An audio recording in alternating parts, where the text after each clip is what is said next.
Welcome to Hollywood Stuntmakers. Next, we'll show you how special effects like these are done. Today on Hollywood Stuntmakers, we'll take a look beyond the stars into the imaginations of some of the most creative special effects wizards. Then we'll take a fantastic voyage through the evolution of underwater stunts and special effects. When a stunt is either too dangerous to perform or the setting in the script doesn't exist, special effects can solve the problem. For the last decade, a new technology has been evolving that allows us to film environments that don't really exist. Here at Introvision Studios in Hollywood, this system can place an actor in virtually any setting imaginable.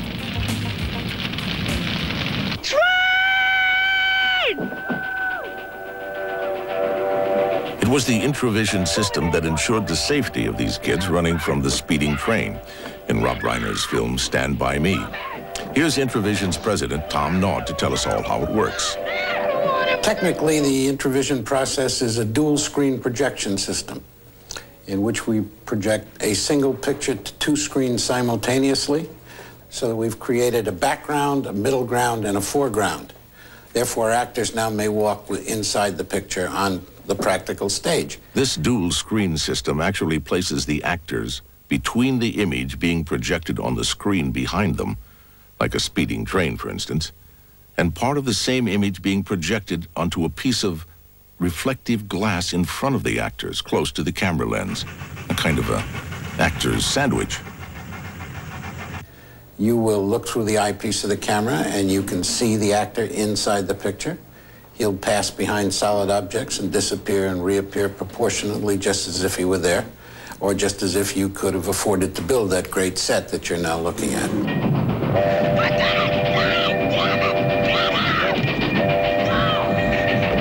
Introvision Vice President Andrew Nod. Introvision is actually involved in doing stunts with actors for movies that really there would be no other way to do it. In other words, that you would not, there's no other way to have the kids up on the train trestle and Stand By Me running from the train.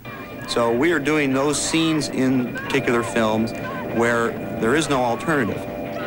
We actually had the real kids in those situations of jeopardy, and it's exactly what the director, Rob Reiner, wanted. He wanted to see the kids with the train and the train moving about 60 miles an hour and in a life-threatening situation with the kids. It makes the scene much more dramatic. Introvision came to the rescue of superstar Sylvester Stallone in Rambo 3.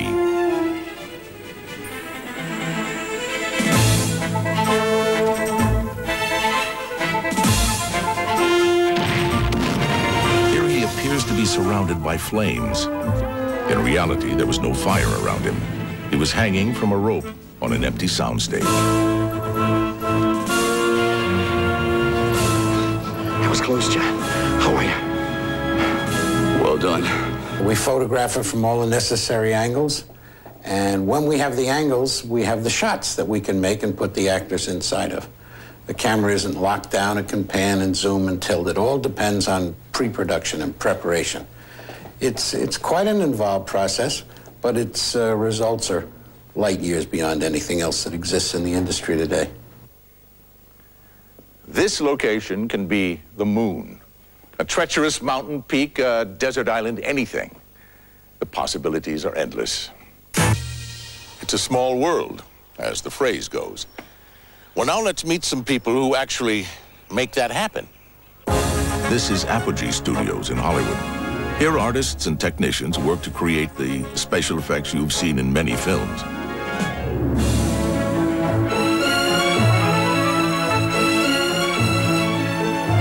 One of the masters of the art of special effects is the founder of this facility, John Dykstra. John won an Academy Award for his work on Star Wars. Some of his other films include Star Trek, the motion picture, Firefox, Ghostbusters 2, and Caddyshack. The challenge that is continually presented to us as visual effects creators, image producers actually, is to show the audience something that they couldn't see in a conventional fashion, something that you can't go photograph on location, but appears to have been photographed on location. So the illusion is the thing. That's what we are trying to create, the illusion of reality.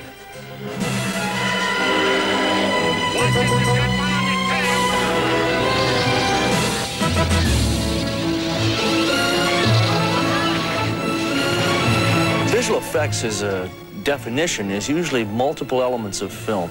Those separate images are then combined into a single image and presented to the audience as though they were all photographed at the same time. In Star Wars, you may have seen images including a starfield background, the Death Star, and an X-Wing fighter, or several X-Wing fighters in combat over its surface, and they had lasers being fired from their guns. That broke down in special effects terms into an element of film for each of the fighters, if there were three separate images shot on three separate elements of film, the Death Star on a separate element of film, the stars on a separate element of film, and the lasers animated on yet another piece of film. So at that point, that multiple element package is composited, in this case in an optical printer, to present the final image. It appears as though those were all shot at the same time. The unique thing, I think, that Star Wars offered up was movement of camera during complex composite shots. Basically, the motion control system allows you to record the movement of camera relative to time. Motion control knows exactly where the camera is during that move and can repeat that move exactly. And what that allows you to do is shoot these separate elements of film with exactly the same camera move, and as a result, when you put the images together at the end, all of the subject matter moves at the same time. And that's what motion control allows you to do. Apogee Head of Production, John Swallow. This motion control boom is one of the newest advancements in motion control photography. It's called the Graphite. It was made out of a graphite composite material.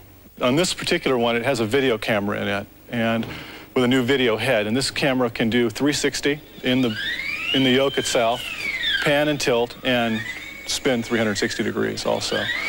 The boom has the capability of up and down boom movement, 360-degree spin, and also traverse on the track, where it can move back and forth on that. A computer-controlled camera setup is an amazing piece of equipment as long as it has a subject to shoot. At Apogee, they can take care of that as well. Models are built in exacting detail and filmed or videotaped in front of either a blue or green screen so that later, that color can be extracted and replaced with another picture. In this case, the model fighter is being videotaped in front of a green screen. Later, the green color will be replaced with a videotaped picture of this model planet. Add the movement of the motion-controlled camera, and you've got a trip through outer space. Sometimes a colored screen will be replaced by what is known as a matte painting. There's two ways to go about doing matte paintings, basically. One is to create an environment that doesn't exist, to go in and paint from scratch. A moon, something that we don't have existing photographs on. The other way, which we've done here, is to take a clip out of the film itself, make a large blow-up of this, and then retouch that. What we've done here is it was a summer scene that we needed a winter scene. So we've come in and repainted it, making it a winter scene. What we'll see here, we'll turn the white lights off, and the black lights will come up. It'll show a red area on the painting of where that will be matted out, and we'll put a live-action plate in there, which will give us the water splashing on the islands and around in the bay there. So why don't we go ahead and turn the whites off and the blacks on. And what we'll do on this one, the red is up there, we'll put a red filter on front of the lens, which will knock out the foreground blue on here. And that will give us a cleaner matte edge on the red area so the plate can be put in there. There's dozens of ways to create any image.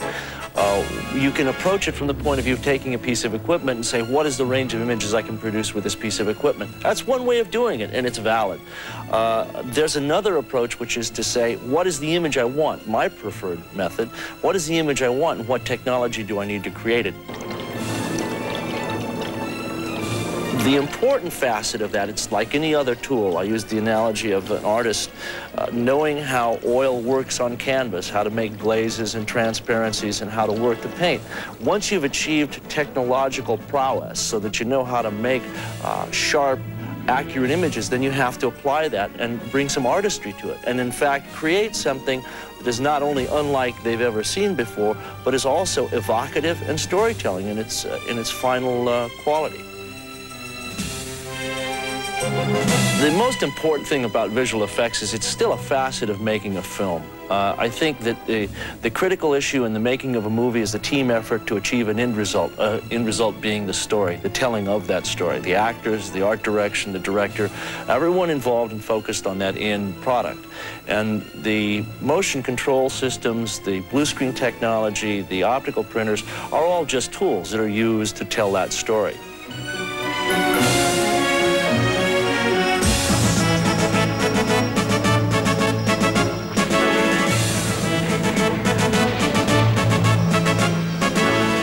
Miniatures, motion control cameras, and matte paintings are tools of special visual effects, and its evolution continues. DreamQuest Images is a company which produced special effects for many films, including Total Recall and The Abyss. DreamQuest Vice President of Production, Keith Shartle. DreamQuest Images is a company that started in a two-car garage about 11.5 years ago. And with 6 people. Now we have up to and over 200 people working here, depending on the size of the project.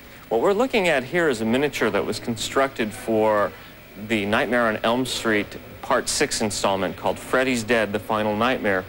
And this miniature was used for a point-of-view shot of a boy who is asleep and dreams that he's falling and falling and falling, and eventually falls right onto the roof of his own house, and then he wakes up. We're constructing a replica of the Hollywood Hills and the Hollywood sign. The miniature builders have done a chicken wire over a wood frame, and now they're plastering. And soon they'll be putting they'll be painting it and putting in the details of the scrub brush, and then mounting the Hollywood letters up on this miniature. This is going to be used for a dream sequence in a movie. And the scale is because we want real good size letters. We're going to fly very, very close to those letters. Some of the miniatures that we deal with are quite small, and some are medium size like this. And we've also had miniature landscapes that are 40 by 80 feet. In Total Recall, we had at least 2 that were that size, and they get to be quite large. The miniatures for Total Recall had many challenges, as special effects supervisor Alex Funke can attest. When we were working on Total Recall, we had to do a lot of work with explosions. But these are explosions of an unusual kind, because they can't be the kind of traditional pyrotechnics where you go in with a lot of high explosive and blow things up. These had to be explosions that were supposed to be on such an enormous scale that they had a kind of pushing effect. Instead of just blasting everything to bits in an instant, they had to have this tremendous kind of push, because we're talking about explosions that are almost on a planetary scale. Entire mountains being blown to pieces, enormous 5-mile square internal structures starting to activate, and giant chunks of ice the size of Greyhound buses being thrown through the air. All done in miniature. Okay, now, to do this, we went up to Ventura, to the state fairgrounds, to rent an enormous former blimp hangar, because that was the only space we found that was big enough to build this miniature, that it had a large enough clear span. We needed an 80-foot high ceiling. Built the miniature mountain, which was exploded by means of air cannons and liquid nitrogen jets, steam, chemical smoke, just about every kind of device you can think of to blow things up. So we had all kinds of people, chemists working on it, and engineers solving these problems. It's, as anything else, it's a kind of a plodding thing. You solve one thing, and you discover that when you lift up that problem, there's 10 more hiding underneath it. And, but eventually you get it, and then you keep refining it. Let's look again at the case of the scene where Quaid managed to turn on this vast, never-before-used alien reactor that's going to melt the entire core of Mars and release the atmosphere. Well, in order to do that, there's gigantic rods. They're supposed to be 100 feet in diameter. They come down into the ice, and they set it on fire, and they liquefy it. And the problem is, okay, this is built as a miniature. It's quite a large miniature, as miniatures go, but it's still reasonable size. How do you generate something that appears to be red hot, but you can't actually heat it up because it's all made out of plastic? Well, we did this by using a material called Scotch-Lite, which behaves essentially like an almost perfect mirror. So that means if you put a very small but very bright orange light right next to the camera lens, when you turn that on, wherever you've put that Scotch-Lite, it comes back brilliantly flaming hot. The beauty of this is that it doesn't involve any heat. which means you can build the set reasonably. You don't have huge lights burning that are going to melt everything. You can do it. It's completely heatless, and yet it looks red hot. Visual effects is not only used to create fantasy worlds and fantasy environments. It can also be used, for example, with matte paintings to create historical places that no longer exist. And it can also be used to allow actors to be put in very dangerous situations, or seemingly so, without really ever endangering the actor. And we do that by shooting an actor in front of a blue screen, and then perhaps we have a miniature behind him. So there's a wide variety of things we can do there. Building miniatures for motion pictures is no small feat. Now, this is Falls Lake on the back lot of Universal Studios Hollywood. It's been used for everything from naval battles to horror films. Add a ship or two, some period costumes, you've got the Spanish Main. Add a few palm trees, some pretty girls, it's the South Pacific. Hurricanes, typhoons, naval battles, pirate attacks, shipwrecks. These were some of the most visual and most difficult stunts to stage. As filmmaking became more sophisticated, producers decided that if viewers loved water stunts that took place above the surface, they'd really be wild about underwater stunts.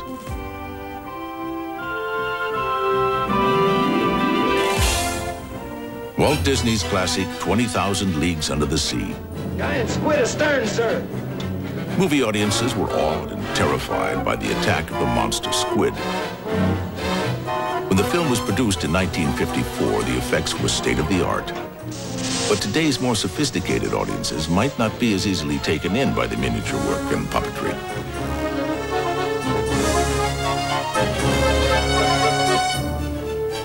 As James Mason and Kirk Douglas fought off this beastly marionette, little did they know that they were laying the groundwork for underwater film effects.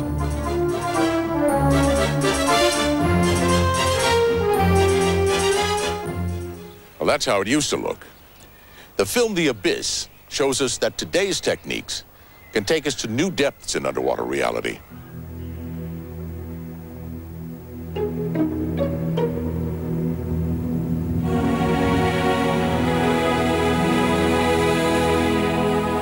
The Abyss presented some of the most difficult technical challenges that we've ever had at this company, because there was quite a variety of visual effects work, and we had to match exactly the look of really filming underwater. The area of design where we had the most input in The Abyss was the design of the two underwater alien crafts, the scout ship and then the Manta ship, which is a larger ship that comes up from the abyss that Lindsay encounters, and she's overwhelmed by the experience. Those were generic designs that basically the shape had been created, but the interior look was something that had to be a product of research and development. We worked with plasma tubes and neon and fiber optics that were lit by laser light to come up with a look unlike any kind of alien craft we'd seen in films prior to that. One of the sequences that was the most difficult and was the most gratifying because of the results was the sequence in which 3 one-man submarines are sent down into the Cayman Trough where a nuclear submarine has crashed. So that provided some problems for us. You had 3 one-man subs and then a big nuclear submarine to deal with. So now you've got this big nuclear sub that's the size of a Rose Parade float. It's gigantic. And then we have these 3 one-man subs. Now we need to find a way to have them fly around. So we expanded on a technology from the past, and that is we took a marionette and we gave it computer control. And we hung it from a gantry. There were 3 gantry cranes that moved along our stage floor, and each one had a model suspended from it. And these 3 one-man subs would float around the big nuclear sub and look very realistic. This was not shot underwater. This was actually shot dry, all in smoke. At the end of the show, the producer, Galen Hurd, sent a note to Hoyt Yateman, our visual effects supervisor, saying, "Congratulations on having survived the toughest shoot in history." And none of us would disagree with her on that point. Well, I hope you've enjoyed our look behind the scenes. It's beginning to rain. We can always use a little rain around here. Well, as I was saying, I hope you've enjoyed our look at visual effects on Hollywood Stuntmakers. Keep safe.